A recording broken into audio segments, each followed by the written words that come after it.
राधे राधे गुरुजी, प्रणाम गुरुजी। गुरुजी, मेरा शरीर पहले बहुत अस्वस्थ रहता था।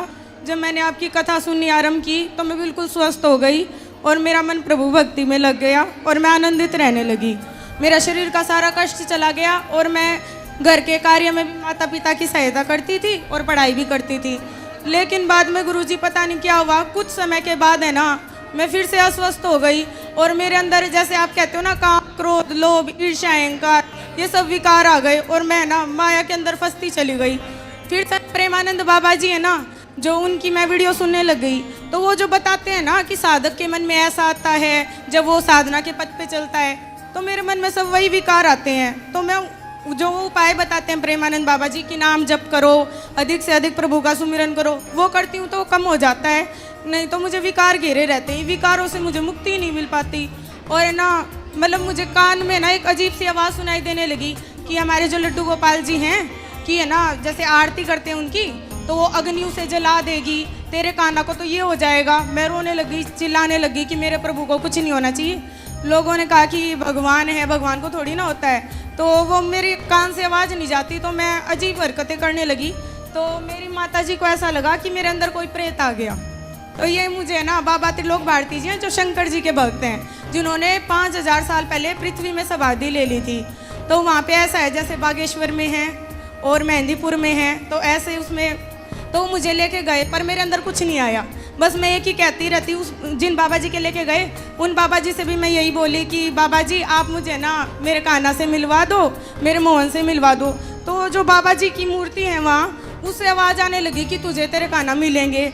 और मुझे ना सपने में भगवान के दर्शन होने लगे। अब मुझे रोज़ भगवान के सपने में दर्शन होते हैं, लेकिन सब लोग ये समझते हैं कि मेरे अंदर प्रेत है।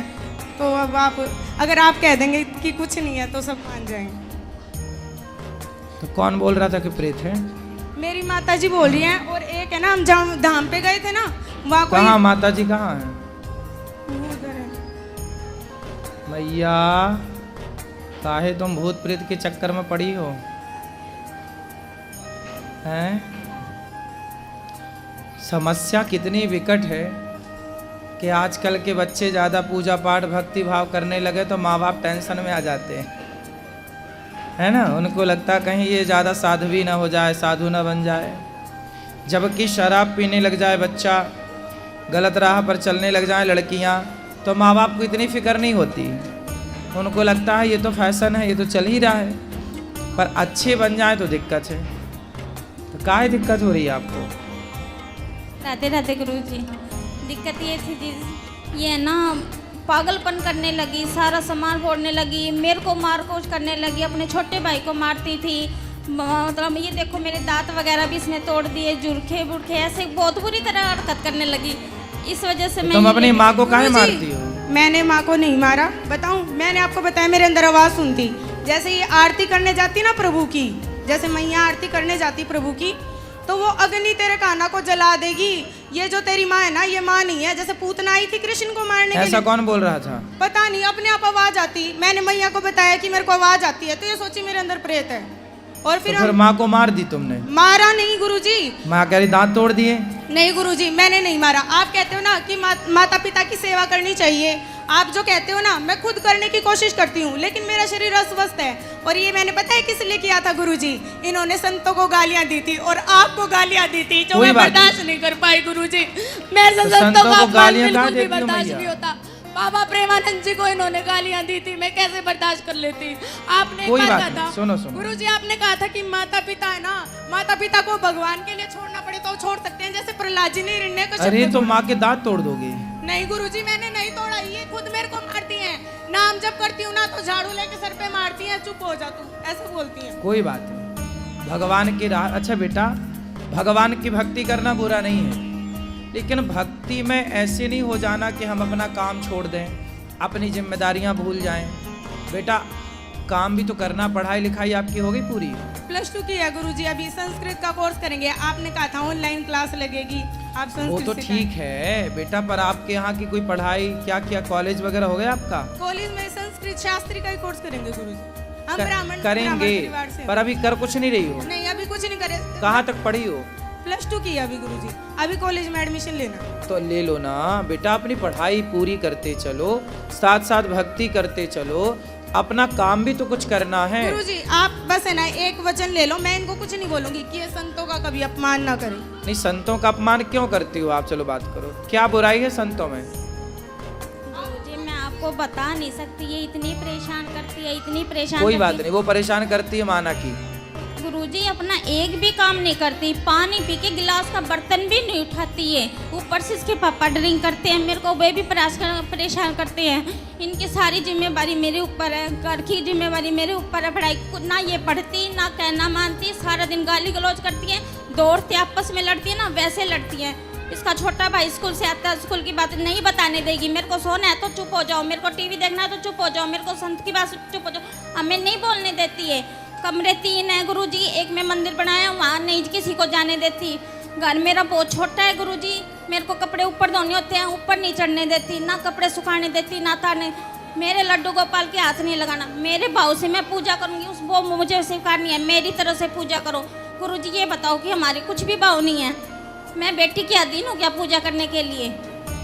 ये कहती है मैं जैसे कहूँ ना वैसे कर, मैं जैसे कहूँ वैसे बैठ, मैं जैसे कहूँ वैसे मान, मैं जैसे कहूँ वैसे पानी पी, ऐसे परेशान करती है मेरे को। जी ये सोच के बाद सीधा भोजन बनाती है, चप्पल पहन के भोजन बनाती है मेरी माता जी।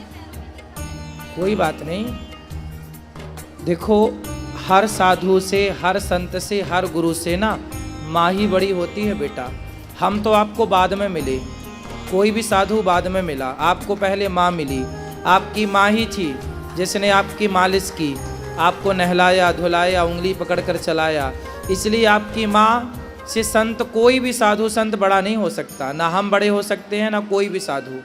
इसलिए आपकी माँ, जब आप अपनी माँ को बोलोगी उल्टा, कुछ करने नहीं दोगी, अपने भाई को उसका रिवीजन नहीं करने दोगी, तो माँ को गुस्सा तो आएगी। गुरुजी ये सारे दिन सांसारिक बातें करते हैं, कभी कोई भगवत बात चर्चा नहीं करते। बेटा, संसार में रहना है तो कुछ सांसारिक बातें तो करनी ही पड़ती है ना बेटा। कभी तो गुरुजी भगवान की चर्चा करे। तो हम है ना 3 घंटे भगवान की चर्चा, मैं हम टीवी 3 में घंटे आपकी कथा सुनाते सुनती हैं। हूँ बस, और कुछ नहीं सुनती। हाँ बस ठीक है, सुनो, बाकी अपनी माँ से माँ की तरह बात करो, बेटी की तरह। गुरुजी मैं ऐसा क्या करूं जिससे अगले जन्म में मुझे ऐसे माता पिता मिले जो मेरी भक्ति में विरोध उत्पन्न ना करे। अरे इस जन्म में ही अपना कल्याण कर लेना, जन्म जन्म का चक्कर ही खत्म, मोक्ष हो जाए ना, काहे बार बार आना जाना। ठीक है गुरुजी। ठीक है? गुरुजी आपसे लेकिन दीक्षा सुनो, लेनी है। लेकिन सुनो, आगे से आप अपनी माँ को पलट के जवाब नहीं देंगी, और घर का काम भी, अपनी माँ के काम में हाथ नहीं बटाती हो आप। गुरुजी मैंने जैसे बताया मैं अस्वस्थ रहती थी, स्वस्थ होने के बाद करने लगी, जब पुनः अस्वस्थ हुई तो अब मैं नहीं करती, अब मैं केवल ठाकुर जी की सेवा करती हूँ। क्या बीमारी है आपको? गुरुजी है ना हमारे हड्डी में दर्द रहता है कमर की में, और डॉक्टर से चेकअप करवाए, रिपोर्ट में कुछ नहीं आता। तो आप योग किया करो बेटा, कल को शादी होगी तो वहाँ ससुराल जाके भी यही सब करोगी। गुरुजी शादी से जुड़ा एक और प्रश्न है, मैं ना मोहन जी को, जो कृष्णा जी हैं, उनको प्रियतम मानती हूँ, तो मैं आजीवन विवाह नहीं करना चाहती। क्यों? खुश रहो, खुश रहो। विवाह क्यों नहीं करना चाहती हो? क्योंकि हम मोहन को भजते हैं प्रियतम भाव से, इसलिए। अरे तो भगवान मोहन को भजो प्रीतम भाव से, पर माँ के तो दांत वात ना तोड़ो। गुरुजी वो भूत प्रेत बताते हैं, मेरे को बहुत क्रोध आता है। अब नहीं बताएंगे, पर आपको काम भी तो करना चाहिए ना कोई घर का। वहाँ पे सजाड़ा में ना जो बाबा जी के यहाँ, घर में कुछ काम नहीं करना चाहिए आपको? करना चाहिए गुरुजी। क्यों नहीं करती हो? शरीर अस्वस्थता के कारण गुरुजी, अरे नियम भी भगवान। नहीं निभा पाती मैं। थोड़ा बहुत तो कर सकते हो। वो तो हम करते हैं, इनसे पूछो आप। क्या करती है ये? सिर्फ लड्डू गोपाल की सेवा करती है, उनसे जुड़ा हुआ कोई भी और काम होता है वो मम्मी करेगी, मैं कुछ नहीं करूँगी, वो इसकी मजबूरी होती है सर। गुरुजी जो उसकी मजबूरी होती है, जब मुझे नहीं करना होता, जब भी करती है तो बहुत तांडव मचाती है, घर में बहुत परेशान करती है। और गुरुजी इसको ये बोल लो कि मंदिर तो सबके लिए, भगवान सबके लिए, सारे पूजा करें। तो आप ये अपनी किसी माँ को को हाथ मंदिर नहीं लगाने जाने देती हो? गुरुजी इनका जो मंदिर है वो नीचे इन्होंने बना रखा है। अब बाबा प्रेमानंद जी ने बोला था कि आपका एक ऐसा साधना कक्ष होना चाहिए जिसमें कोई सांसारिक व्यक्ति प्रवेश ना करे, तो आप उसके अंदर जाओगे तो आपको कभी, जैसे कि ये काम क्रोध आते हैं ना, तो नाम जप के बीच में आपको ये नहीं आएंगे, तो मैं उस कक्ष में किसी को नहीं जाने देती, ताकि उसमें जाने से मेरा मन शांत हो, उसमें मैं नाम जप करती हूँ। सारी बेटियां ऐसी हो जाएंगी तब तो हो गया बंटा ढार।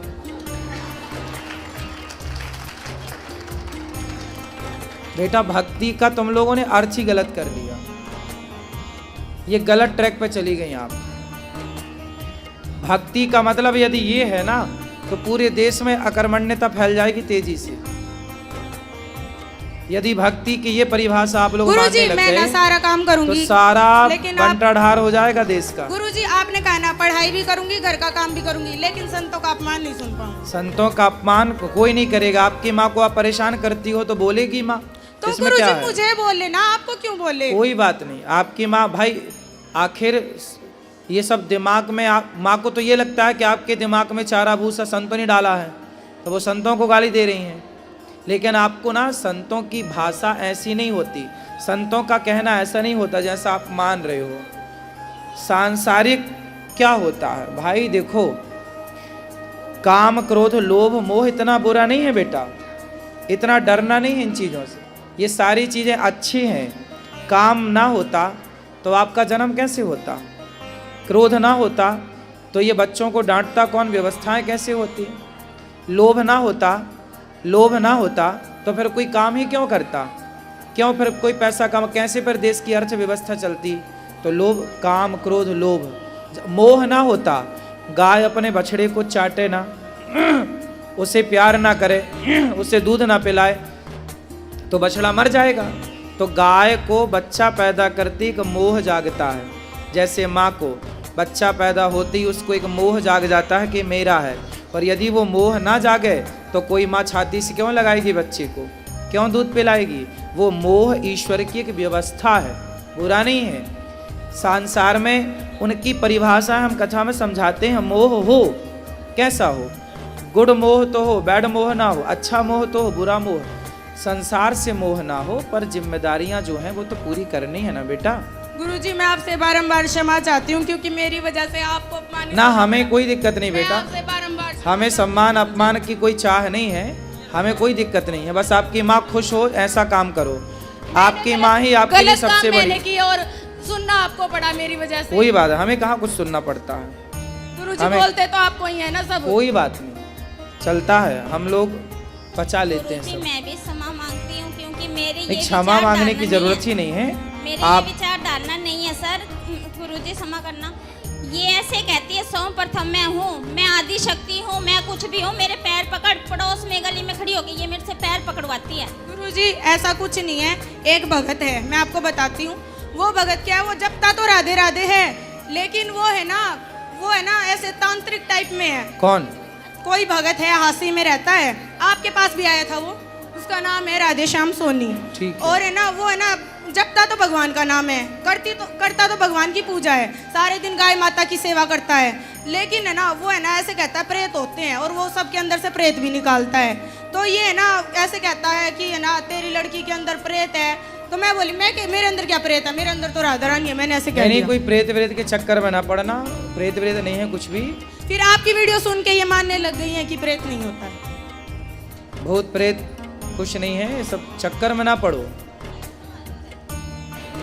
गुरुजी जैसे मैंने पितरों का स्थान घर पे बनाया हुआ था, मैंने आपकी वीडियो देखी और मैंने वो स्थान मतलब घर से हटा दिया। अब ये कहती है मैं मावस निकालने दूंगी, तो क्या हर महीने मावस आती है, मैं नहीं निकालूं? अमावस पूर्णिमा नहीं, जब आपके आखिरी आपके ससुर जी हैं, नहीं है जी। सास हैं, हाँ जी।